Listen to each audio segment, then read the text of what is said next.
everyone, welcome back to my channel. My name is Emily. Today's video we're going to be doing sort of an extended swatch and watch, but I promise it won't take too long. This is sort of stuff I've been gathering together over the last month or so, and I just didn't quite have enough things to fulfill like an entire episode, but now I have a bunch of stuff, especially because now the holiday things are coming out.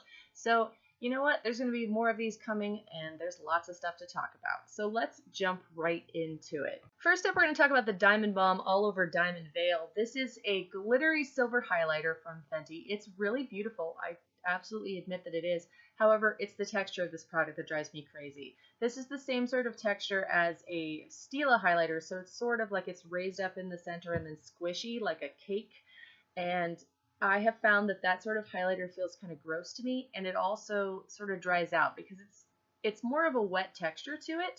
And while it does look really beautiful on the skin, and I do like the way it looks, and it feels nice too, it goes on very smoothly, there's something about that that really weirds me out, and it's just not something I can tolerate. I just don't like the feeling of that kind of highlighter. And I've also noticed, especially in the Sephora, that the testers of this look really disgusting after like a week or two of being open, because they just sort of like cling to like the bits of dirt on people's fingers. They sort of clump up and get gross.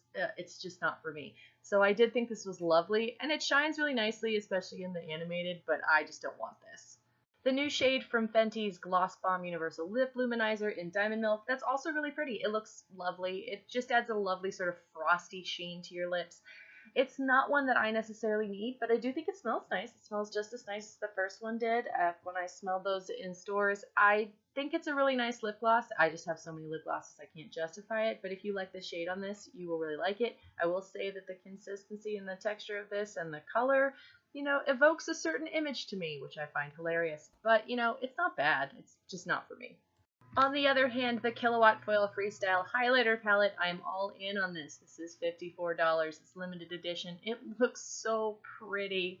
It looks so pretty. It doesn't look like a highlighter palette. It looks like a super glittery eyeshadow palette, but they're marketing it as highlighter because I think it's going to work on multiple skin tones, and I want it so much. I don't need this at all, but man, do I want it. It looks so beautiful. And also, just to go along with it, they're also marketing new holiday lipsticks as well. Those are shimmery. This is the Frosted Metal Lipstick set. There's two different ones. The one with the blue is obviously the one that I want, but there's also one that's got lovely golds and pinks, and those are also very nice as well. So on the right side of my hand, you can see the highlighter swatches. They're all very lovely. Really only that top 4 section would work on my skin. The bottom ones are a little too dark for me, which is why I'm trying really hard not to just give in to my desires to purchase this. And then on the left side of my hand, you're going to see the swatches for the lipstick. So the pink, gold, and the orange all go together, and then sort of a blue, a copper, and like a gunmetal gray go together.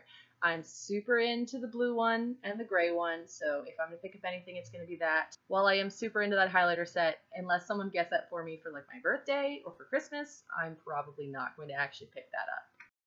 And now we move on to Urban Decay. This is the Elements Eyeshadow Palette. This is $52. The packaging is very pretty in person. I chose the photo where you could actually see all of the colors in the palette, because this is a palette that's got blues and it's got a little bit of greens and the purple, so I am normally very into this.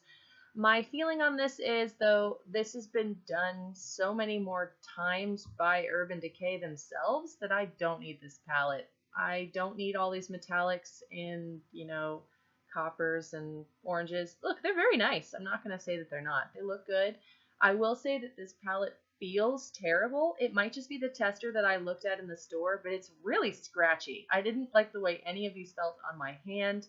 And I have all these colors. I prefer my Kristen Leanne Kaleidoscope Dream palette. It's got most of these shades in it, and anything that isn't in there I can probably get out of the Heavy Metals palette. So if you've got a number of Urban Decay palettes, you certainly don't need this one. You could get some of this from the Born to Run palette that just came out as well. So now we move on to the Becca Shimmering Skin Perfector Pressed Highlighter in Gold Lava. This is part of their Volcano collection that just came out. There's also an eyeshadow palette. It was not worth swatching, let me just tell you that.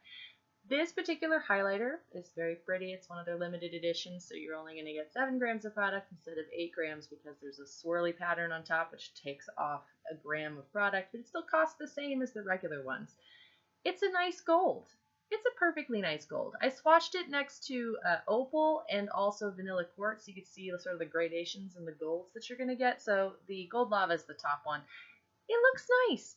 It goes on lovely. It's the good kind of quality from a Becca highlighter. You know, if you need a bright gold and you don't own one in some other brand, this one would be a good one for you. This is not a flattering shade for me, so I'm not going to pick it up. But you know, you do you. So now let's shift to Kat Von D. This is the Inkwell Long Wear Matte Eyeliner.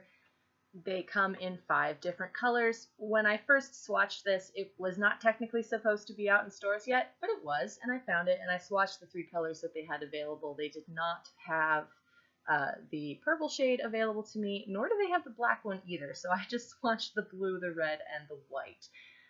I have to say that I personally am terrible at this kind of eyeliner. As you can see, as I tried to draw straight lines, that's how it came off the brush. So that's what my eyeliner would look like if I tried to use this.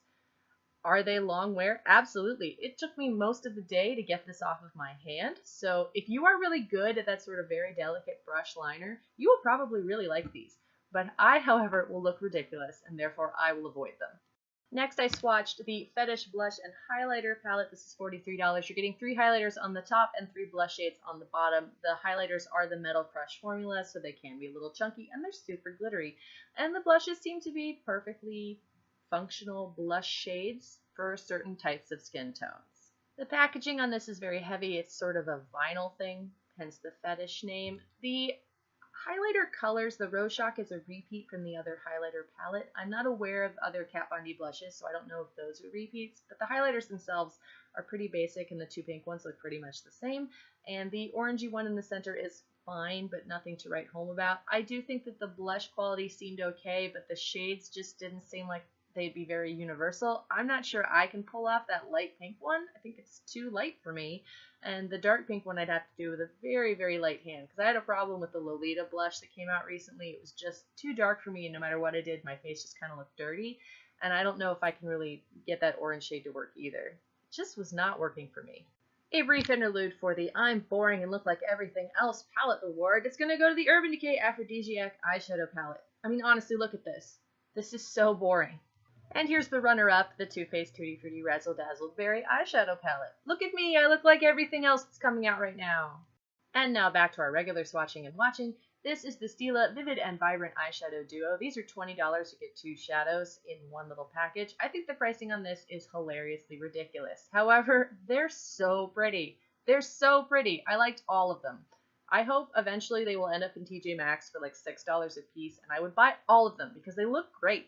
They look absolutely great. However, this price is crazy, so unless there's a good sale, I'm not getting these. Instead, you'd be far better served to pick up one of the new Huda Beauty Obsessions eyeshadow palettes. In the Precious Stones collection, they come in 5 different shades you can get. And so I swatched the purple one because that's the one that was readily available in stores. I have been able to find some of the other shades in the store, but not in a tester. I did pick up the blue and the green one because that's the one I really wanted. I thought that these purple ones were absolutely stunning. However, I think I get enough of those in other Huda palettes that I didn't need to pick up the purple one itself, but I did think it was absolutely gorgeous. The quality was great. You could make some very interesting looks. And yeah, it's sort of subtle variations, but if you really love purple eyeshadow, or you really love green eyeshadow, or really love red eyeshadow, picking up one of these little palettes will give you many options to use, and because it's so tiny, it's really easy to travel with. So that's it for today's swatch and watch. Frankly, I'm going to have a whole other one based on all the stuff that's coming out right now. This is really good, though. It's helping me organize my thoughts and figure out what I actually want to pick up, especially because there's another Sephora sale right now. And there's lots of things one could get. And I don't need to buy all of them because a lot of stuff is very similar, and I just sort of should pick based on brand and price point and just go from there, because I don't need to spend a ton of money to get the same eyeshadow palette year after year. I've done that before, and I'm not falling for it this time. I hope you're all having a wonderful night, and I will see you all soon. Bye!